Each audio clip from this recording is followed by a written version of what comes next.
皆さん、こんにちは、エマです。このポッドキャストでは優しい日本語でいろいろなトピックについてお話ししています。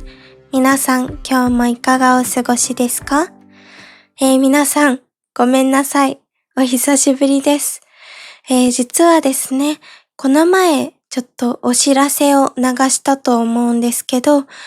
実は風邪をひいておりまして、ちょっとね、今も声がおかしいんだけど、許してください。実は39度の熱があったんですね。39度の熱があって、ほとんど記憶がないんですけど、48時間ぐらい、もうぶっ通しで寝てたんですね。寝てたというより気絶してた。何にも覚えてなくて。それくらいちょっと重度の風邪をひいておりまして、だからずっと声も出なくて、今は声がおかしいんだけど、こんなんじゃなくて、もう出ない。何も喋れなかったんですね。だから動画も作れなくて、本当にごめんなさい。で、もっと申し訳ないのが、もう私のレッスンを受けてくださってる皆さんですね。もう本当にごめんなさい。全員のレッスンをキャンセルさせていただいたんですけど、もう本当に実は声が出なくて、一切喋れなかったんですね。こんにちはも言えない。もちろんエマですも言えない。それくらい結構やばい状況でして、だからちょっと何もせずずーっと寝ていたんですね。2日間ぐらい。で、だからちょっと皆さんにもご迷惑をおかけしてしまって、最初にそれを謝ろうと思います。本当にごめんなさい。で、今もね、ちょっと完璧に治ったわけではなくて、もちろん聞いていてもわかる通り、声もちょっとおかしいし、頭もあんまり動いてなくて、自分で今何話してるか、ちょっとわからないんだけど、でもね、ちょっと何を話すか、ちゃんと書いてきたので、ちょっとこれを見ながら今日はポッドキャスト話そうと思います。なので今日はちょっと聞き取りづらいかもしれないんだけど、今日も楽しく聞いていってくれたら嬉しいです。では早速始めていきますね。で、今日は何についてお話ししていくかというと、大きく2つお話ししていきます。一つは、体調のことですね。こうやって私が今風邪をひいたので、これを機に皆さんにも風邪をひいた時に使える日本語を教えるいい機会なんじゃないかなとポジティブに考えることにしたので、その風邪をひいた時の日本語、あと教育実習の話ですね。この前教育実習始まるんですっていうお話をしたと思うんですけど、それが無事に終わったので、そのお話をしていこうと思います。ではまず風邪のお話からしていきますね。で最近すごく暑くて結構体調を崩してしまいやすい時期だと思うんですけど、でなんで私が今回風邪をひいたかというと、大体それは自分の中で分かってて、ちょっとね、無理をしすぎた。しょうがなかったんだけど、その教育実習が忙しくて、寝る時間がなかったんですね。長くても5時間で、短かったら3時間ぐらいしか寝ることができなくて、そんな感じで毎日大阪に朝の9時から夜の6時まで、授業ですね。教育実習っていう日本語教師のトレーニングを受けて、実際に私も先生として実際の生徒さんの前に立って授業をしたりしたんですけど、そのプレッシャーとかも結構あって、結構疲れてたんですね。体も心も。心は全然楽しかったんですけど、体がね、ちょっと限界を迎えてて、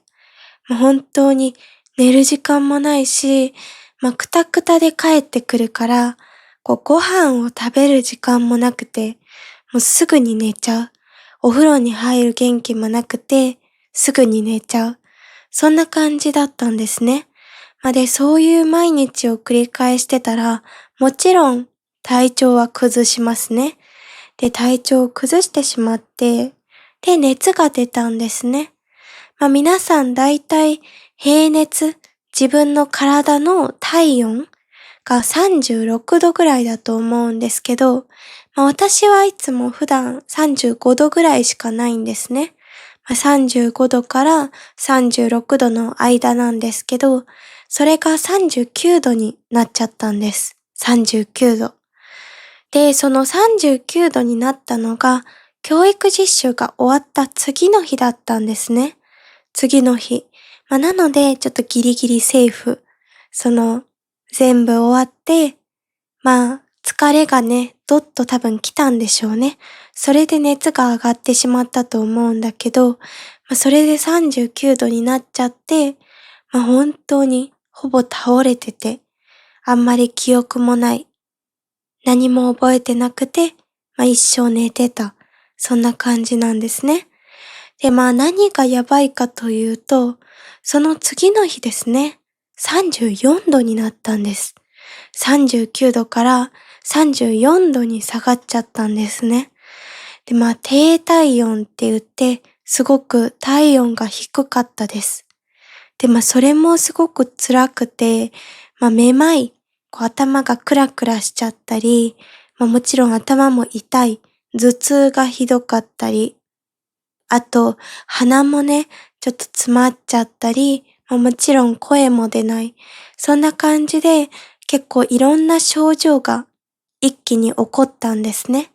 で、それでかなり苦しかったです。で、ごめんなさい、もうね、頭が動かなくて、ちょっと、ゆっくり話しますね。で、8日に教育実習が終わって、9日に熱が出たんですね。で、9日、10日、11日、この3日間がもう本当に辛くて、もうずーっと寝てたんですけど、そう、ずっと寝てたの。で、寝てたらさすがにね、体も良くなってくるわけですよ。私は奇跡的に食欲はあって、たくさん食べたので、食べて、寝て、食べて、寝てを繰り返してたら、さすがに体も良くなりました。で、風邪も無事に治って、昨日ですね、ちょっと声が出るようになったんです。で、でも、ちょっと昨日、そんなにめっちゃちゃんと出るっていうわけでもなくて、結構ギリギリ一個授業できたぐらいだったんですね。で、今日は授業あるんだけど、今日は普通に喋れそう。今の感じで。ちょっとね、聞き取りづらかったらごめんなさい。でも、個人的には全然いつもと同じ感じで話せてるから、結構かなり元気になってきたんじゃないかなって思います。風邪が治ってきたんじゃないかなって思うんですけど、そんな感じ。結構ね、大変でした。もうね、しんどくてしんどくて。39度。倒れる。これはね、自己管理ができてなかったから自分の責任なんだけど、普通にちょっと忙しすぎて、寝る時間も食べる時間もお風呂入る時間もなくて、ちょっと世話しない。やばい、急げみたいな、一日をね、毎日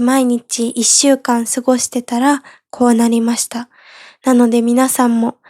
いくら忙しくても、ちゃんとご飯を食べて、ちゃんと寝て、ちゃんとお風呂に入ってください。そしたら私みたいな、こんな辛い思いはしなくて済むと思うので、皆さんお体を一番大切に過ごしてくださいね。で、ちょっと大丈夫私。なんか本当に顔が疲れてますね。全然大丈夫なんだけど、で、ちょっと今日はね、許してね、こんな感じでゆったり話してるんだけど、ちょっとあんまり元気がなくて。で、教育実習のお話を今からしていきますね。で、教育実習、学校に行って、生徒さん結構複数人、20人ぐらいいたんですけど、20人の集団授業ですね。その授業を私は2回しないといけなくて、そのプログラムの中で。で、2回ちゃんと授業をしてきたんですけど、一言で言うとすっごく楽しかったです。もうね、めっちゃ楽しかった。で、生徒さんも私の授業全然完璧じゃなかったと思うんだけど、みんな楽しんでくれて、先生って呼んでくれるんですよ、私のことを。もう先生って呼ばれることの嬉しさが半端なくて。だから本当に、頑張ってよかったなって思います。正直、この1週間、結構過酷だったんですね、スケジュールが。本当に朝の9時に行って、夕方の6時までフルでトレーニングがあるので、結構辛かったんですけど、でもね、本当にいい勉強になりました。で、実際に、自分が日本語学校で働くってなった時の、景色というか、どういう感じなのかなっていうのも見ることができて、それも良かったなって思います。でも、やっぱり、私はいつもオンライン教師、1対1の授業をしてるから、どうしても比べちゃうんですね。集団授業のいいところとオンライン授業のいいところ、そしてお互いのデメリットも見えてきたりするんですけど、やっぱり、ありましたね。集団授業を反対してるわけじゃないけど、やっぱり私的には個人授業の方が、日本語は伸びるだろうなっていう気もしたし、でもやっぱり、仲間と一緒に助け合って、モチベーションを高め合って頑張るっていう面では、集団授業の方がいいんじゃないかなって思ったり、結構ね、いろんな考え方が湧いてきました。で、本当にもっとたくさん話したいことがあるんだけど、今日の私の声のコンディションでは話すことも話せないので、また今度ね、オンライン授業のメリット、デメリットについて話したいなって思ってるので、それを楽しみに待っていただけたら嬉しいです。で、私がそうやって生徒さんの前で授業をしたら、実際の私にトレーニングをしてくれてる先生方がフィードバックをくれるんですね。授業のこういうところが良かったよとか、こういうところもうちょっと直した方がいいよとか、そういうアドバイスをくれるんですけど、私が一つ、もう最後までずーっと受け続けた指摘というか、そういうとこ直した方がいいよって言われたところがあって、これが何かというと、優しすぎるって言われたんですね。優しすぎる。褒め言葉じゃないのって今思った方いらっしゃると思うんですけど、1対1の授業だったら褒め言葉です。1対1の授業だったら、優しく生徒さんに教えるっていうことは本当にいいことなんだけど、集団授業ってなった時に、誰かわからないって思ってそうな生徒さんがいた時に、大丈夫？わかる？とか、そういうふうに聞いてしまうことが、集団授業ではあんまり良くないらしいんですね。ちょっとなんでかわからなかったんだけど、でもあんまり良くないらしくて、多分その時間の関係ですね。生徒さんが20人もいるから、一人一人助けてたら時間が足りなくなるよって言われちゃって、確かにって思ったんだけど、なんかね、それは私的にやめれなかったんですね。ずっと1対1の授業をしているっていうのもあって、癖づいてしまってはいるんですけど、そうやって大丈夫とかわかるとかわからないところないとか聞いてしまうのが結構癖になってしまってるっていうのはあるんですけど、なんて言うんだろう。そういう一つ一つ聞いてしまうと時間がやっぱりなくなってくるじゃないですか。そういうのがあんまり良くないみたいなんですね。だからそれを直した方がいいって言われたんです。でもね、それが本当に難しくて私にとって。だから、結構悩みました。私は集団授業向いてないんじゃないかなとか、学校で働くっていうことがやっぱり向いてないかなとか、オンラインの方が向いてるなとか、正直思っちゃったんですね。で、自分自身大切にしてることが、一人一人の生徒さんに寄り添うっていうことだったから、そこでちょっと、学校教育との差が、私が考えてる教育に出てきてしまって、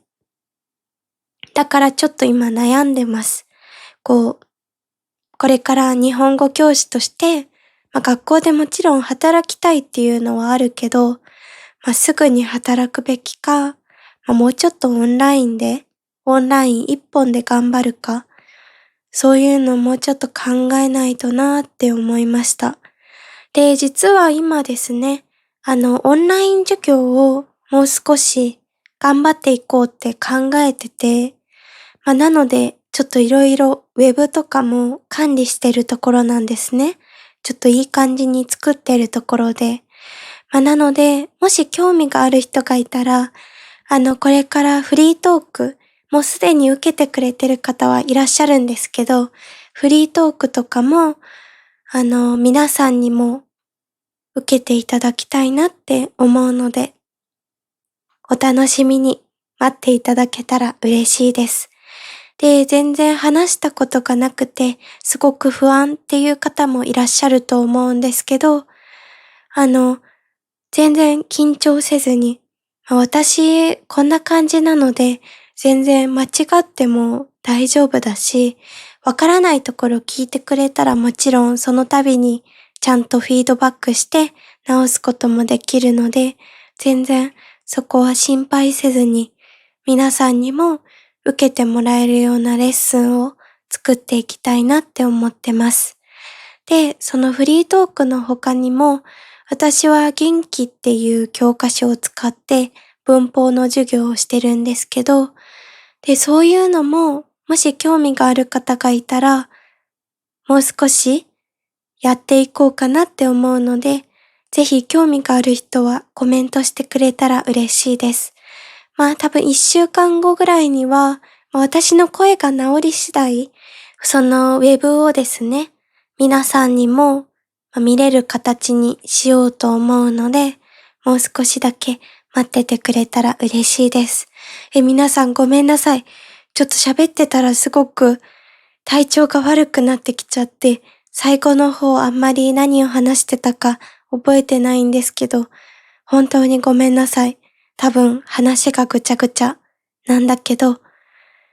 皆さんもどうか体に気をつけて過ごしてください。ちょっとだけ休みます。ほんとごめんね、こんなんで。とりあえず今日も本当にここまで聞いてくれてありがとうございました。ちょっと今日はね、かなり聞き取りづらかったと思うんですけど、ここまで聞いてくれてる人がいたら本当に嬉しいです。